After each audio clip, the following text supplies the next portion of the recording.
بسم اللہ الرحمن الرحیم۔ عزیز طلبہ السلام علیکم۔ آج ہم پڑھنے جا رہے ہیں Punjab curriculum text book board Lahore کا تیار کردہ سبق، جس کا عنوان ہے حوصلہ نہ ہارو، آگے بڑھو، منزل اب کے دور نہیں۔ تو آئیے سبق کا آغاز کرتے ہیں۔ ہم نے اپنے پیارے وطن پاکستان کو بڑی قربانیاں دے کر بنایا ہے۔ اس سرزمین پر رہنے والے سب لوگ ایک قوم ہیں اور انشاءاللہ ایک رہیں گے، اور اگر اللہ نے چاہا تو ایک ہی رہیں گے۔ کوئی بھی اس قوم کے حوصلے پست نہیں کر سکتا، اس کے حوصلے کم نہیں کر سکتا، اور نہ ہی ہم کسی کو ایسا کرنے کی اجازت دیں گے، ہم کسی کو ایسا کرنے بھی نہیں دیں گے۔ پاکستان کے گوشے گوشے میں، کونے کونے میں، پاکستان کی ہر جگہ اس کی خاطر قربان ہونے والوں کی لا تعداد کہانیاں بکھری پڑی ہیں۔ آئیے آج ہم آپ کو پاکستان کے ایک قصبے میں رہنے والی ایک بہادر ماں کا واقعہ سناتے ہیں۔ ان سے ملیے، یہ ہیں ہماری بی جان، ہمارے پورے قصبے کا ایک جانا پہچانا نام۔ بی جان انتہائی بہادر اور دلیری کا پیکر ہیں، مجسمہ ہیں، سر سے پاؤں تک جو ہے وہ بہادر ہیں، دلیر ہیں۔ ہاں بھائی، بہادر اور دلیر کیوں نہ ہوتی، وہ ایک شہید کی بیٹی، شہید کی بیوی اور شہید کی ماں ہیں۔ اس کی بہادری کی وہ کہتے ہیں ایک وجہ جو ہے وہ یہ بھی ہے کہ وہ ایک شہید کی بیٹی ہیں اور شہید کی ہی بیوی ہیں اور شہید کی ہی ماں ہیں، یعنی کہ ان کے جو باپ تھے انہوں نے بھی وطن عزیز کی خاطر جان قربان کی، اور ان کے جو خاوند تھے، شوہر تھے، ان کے جو میاں تھے، انہوں نے بھی وطن عزیز کی محبت میں اپنی جان قربان کی، اور ان کے بیٹے نے بھی اپنے وطن کی محبت میں جان قربان کی۔ جن کے پیاروں نے اپنے وطن عزیز پاکستان کی حفاظت کرتے ہوئے اپنی جانیں آفرین کے سپرد کر دیں، اللہ تعالیٰ کے سپرد کر دیں، بی جان ہمیشہ پر عزم رہتی، حوصلے سے جو ہے وہ رہتی۔ وہ بڑی جرأت اور حوصلہ مندی سے ہر کسی کے مسئلے کا حل ڈھونڈ لیتی، ہر ایک کی پریشانی کا یا کسی کا کوئی بھی جو کوئی مسئلہ ہوتا تو وہ اس کو اس کا حل جو ہے وہ تلاش کر لیتی۔ ان کی اس خوبی کی وجہ سے قصبے کا ہر چھوٹا بڑا ان کی عزت کرتا اور قدر کی نگاہ سے دیکھتا، ان کو عزت کی نگاہ سے دیکھتا۔ کسی کے گھر میں کوئی جھگڑا ہو یا کسی بچے کی شادی بیاہ کا معاملہ ہو، وہ ہر کام نمٹانے کو، پورا کرنے کو، مکمل کرنے کو ہمہ وقت تیار رہتی، ہر وقت جو ہے وہ تیار رہتی، ہر کسی کی ضروریات کا خیال رکھنے کی کوشش کرتی، اور خاص طور پر یہ دھیان رکھتی کہ محلے میں کوئی بھوکا تو نہیں سویا، یہاں تک کہ وہ ہر ایک کا خیال رکھتی اور دیکھتی کہ ہمارے محلے کے اندر جو ہے کوئی بھوکا تو نہیں سویا، اس حد تک جو ہے وہ دوسروں کا خیال رکھتی تھیں۔ یہی نہیں بلکہ وہ ہر ایک کے دکھ سکھ میں بڑھ چڑھ کر شریک ہوتی، شامل ہوتی، حصہ لیتی۔ ایک دن وہ اپنے کمرے میں آرام دہ کرسی پر بیٹھی کسی کام میں مصروف لگی تھی کہ اچانک ٹیلی ویژن پر آنے والی ایک خبر سے پریشان ہو گئیں۔ ٹیلی ویژن پر ایک خبر چلتی ہے، جو خبر جو ہے وہ سننے کے بعد بی جان جو ہے وہ پریشان ہو جاتی ہیں۔ یہ ایک ایسا واقعہ تھا کہ کسی نے روئے زمین پر، پوری زمین پر جو ہے ایسا دردناک، خوفناک، درد بڑھانے والا واقعہ نہ دیکھا ہوگا۔ اس خبر میں صحنہ پشاور دکھایا جا رہا تھا، جس میں دہشت گردوں نے 150 کے لگ بھگ، تقریباً 150 کے قریب معصوم بے گناہ طالب علم، بچوں، اساتذہ اور گارڈز کو شہید کر دیا تھا۔ یہ خبر سن کر پاکستان کیا پوری دنیا کے لوگ تڑپ اٹھے، اور کوئی آنکھ ایسی نہ تھی جو اشکبار نہ ہوئی ہو۔ اس خبر میں شہید ہونے والے بچوں کی تصویریں دیکھ کر بی جان کے تمام دکھ پھر سے تازہ ہو گئے، اور شہید ہونے والے بچوں میں انہیں اپنا بچہ احمد ہی نظر آ رہا تھا۔ انہیں آج بھی وہ دن یاد تھا کہ کیسے انہوں نے اپنے چھوٹے سے بچے کو دن رات کی مشقتیں محنتیں جھیل کر برداشت کر کے پالا تھا، بڑا کیا تھا، محض اس خواب کو آنکھوں میں لیے، صرف اس خواب کو آنکھوں میں لیے کہ ایک دن وہ بھی اپنے باپ اور نانا ابو کی طرح فوج میں جائے گا اور ملک عزیز پیارے وطن کی خدمت کرے گا۔ آخر وہ دن آئے گیا جب ان کا بیٹا احمد FA کے بعد فوج میں بطور آفیسر منتخب کر لیا گیا۔ وہ اپنے بیٹے کے ساتھ مل کر مختلف تیاریوں میں مصروف تھیں، کیونکہ صبح ان کے بیٹے احمد نے کاکول اکیڈمی ایبٹ آباد کے لیے روانہ ہونا تھا۔ تو بچوں اس چیز کو یاد رکھنا ہے کہ کاکول اکیڈمی کہاں پر ہے، تو اس کا آنسر ہوگا ایبٹ آباد میں۔ اچانک احمد نے کہا، اماں جان میری کچھ ضروری چیزیں رہ گئی ہیں جو میں ساتھ والی مارکیٹ سے لے آتا ہوں۔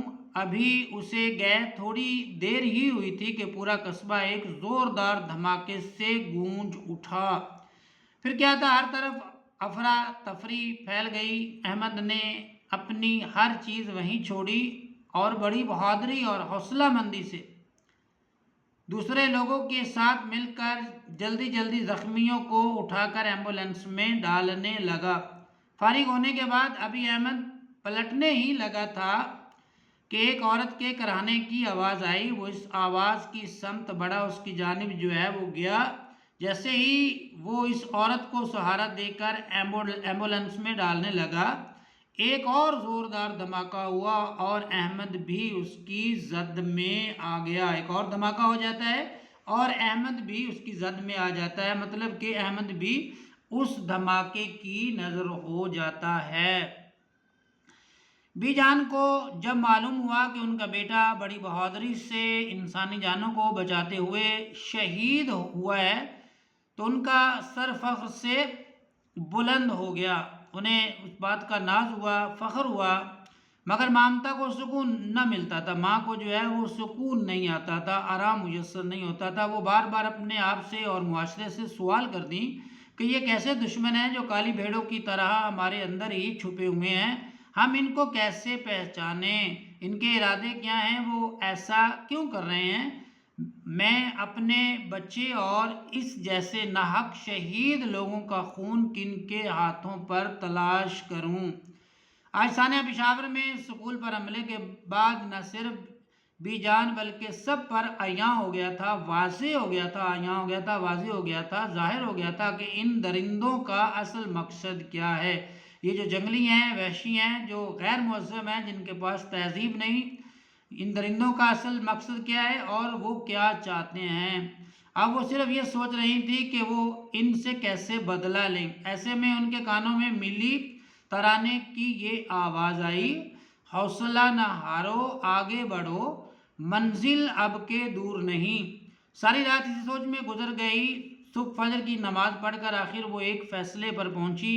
بی جان نے سب سے پہلے قصبے کے تمام لوگوں کو ایک جگہ جمع ہونے کو کہا اور پھر آپس میں مشورے کے بعد بولی، اب وقت آ گیا ہے کہ ان افراد کی پہچان قوم کے ہر بچے، بوڑھے، عورت اور ہر جوان کو کرنا ہے، جنہوں نے ملک کے امن و امان کو داؤ پر لگایا ہوا ہے، جن کے جو ملک میں امن و امان وہ قائم نہیں رہنے دیتے۔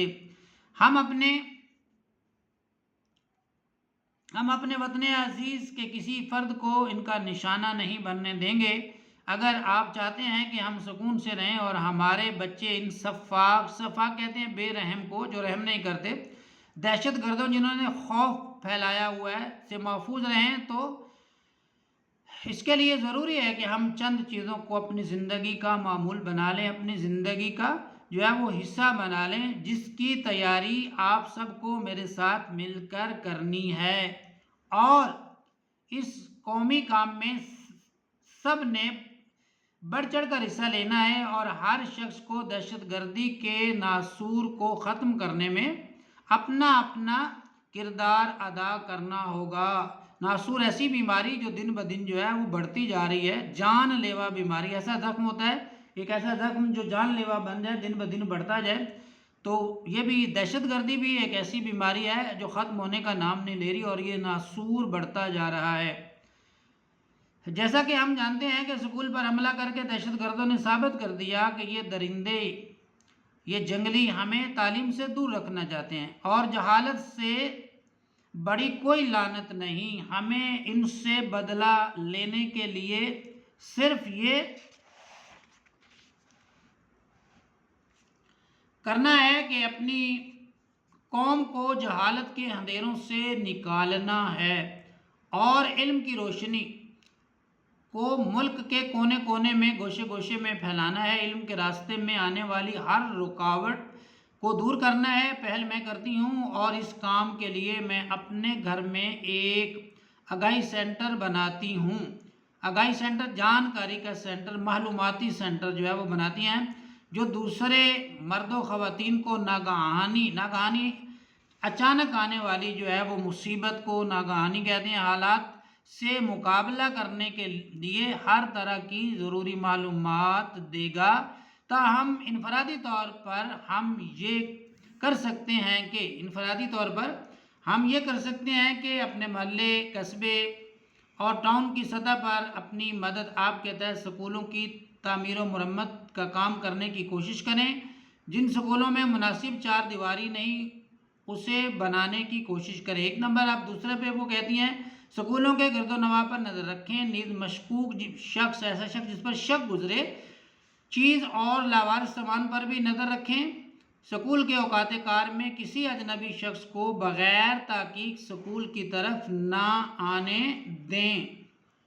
اگلے پوائنٹ میں وہ کہتی ہیں، اپنے محلے اور قصبے میں داخل ہونے والے ہر اجنبی شخص کی چھان بین کریں، اس کی جو اچھی طرح جانچ پڑتال جو ہے وہ کریں۔ اجنبی شخص جس کو ہم جانتے نہیں ہیں، اپنے محلے اور قصبے میں داخل ہونے والے ہر مشکوک پھیری اور ٹھیلے والے کو چیک کریں۔ پھیری والا اور ٹھیلے والا، یہ جو چل پھر کر سبزیاں یا فروٹ وغیرہ جو ہے، پھل وغیرہ جو ہے وہ بیچتے ہیں، ان کو بھی جو ہے وہ کہتی ہیں کہ چیک کریں۔ ایمرجنسی سے نمٹنے کے لیے کن اہم فون نمبرز پر رابطہ کرنا ہے، اس کا بورڈ تقریباً ہر محلے میں نمایاں جگہ پر لگائیں۔ ہر محلے اور قصبے کے دکاندار اپنی اپنی دکان کھولنے سے پہلے ارد گرد کا جائزہ لیں کہ کوئی مشکوک چیز مثلاً سائیکل، موٹر سائیکل یا گاڑی وغیرہ لاوارث تو نہیں کھڑی، اگر ہے تو فوراً اطلاع دیں۔ کرایہ دار اور گھریلو ملازم کو رکھنے سے پہلے متعلقہ تھانوں میں ان کے شناختی کارڈ وغیرہ کی جانچ پڑتال اور اندراج لازمی کرائیں۔ ہر محلے اور قصبے میں ایسے آگاہی سینٹر ہوں، ایسے جانکاری کے سینٹر ہوں جو لوگوں کو ناگہانی اچانک آنے والی مصیبت جو ہے، ناگہانی مصیبت سے یا ناگہانی حالات سے نمٹنے کے لیے ضروری تربیت دیں۔ اس سلسلے میں تربیت یافتہ لوگ آگے بڑھیں، مثلاً ریٹائرڈ فوجی، پولیس وغیرہ کے لوگ بھی، جی نے لمبی سانس لے کر پھر کہا، دہشت گردی اور قتل عام سے ڈر کر خاموشی اختیار کرنے کی بجائے اس ظلم کے خلاف ہر سطح پر آواز بلند کر کے ہمیں اپنے زندہ ہونے کا ثبوت دینا ہوگا۔ اگرچہ حکومت ان سے نمٹنے کے لیے ضروری اقدامات اٹھا رہی ہے، تاہم پھر بھی ہمیں یہ دیکھنا ہوگا کہ ہم اپنی مدد آپ کے تحت کیا کر سکتے ہیں۔ اس میں جو ہے وہ کچھ پوائنٹ دیتے ہیں، وہ کہتے ہیں کہ ہمیں اپنے گھریلو ماحول کو بہتر بنانا ہوگا تاکہ بچوں کو محب وطن اور باعمل انسان بنا سکیں۔ محب وطن، وطن سے محبت کرنے والے، اور جو ہے وہ باعمل، عمل کرنے والے۔ بچوں کو گھریلو سطح پر ہی ایک دوسرے کا احترام سکھانے کی کوشش تیز کرنا ہوگی، اور ہمیں خود اس کی عملی تصویر بننا ہوگا۔ بچوں کو بھی جو ہے وہ احترام سکھانا ہے اور خود اس پر عمل کرنا ہے، خود بھی کر کے دکھانا ہے۔ ہمیں اپنے ہمسایوں سے تعلقات بہتر بنانے ہوں گے اور ایک دوسرے کے دکھ درد میں عملاً شریک ہونا ہوگا۔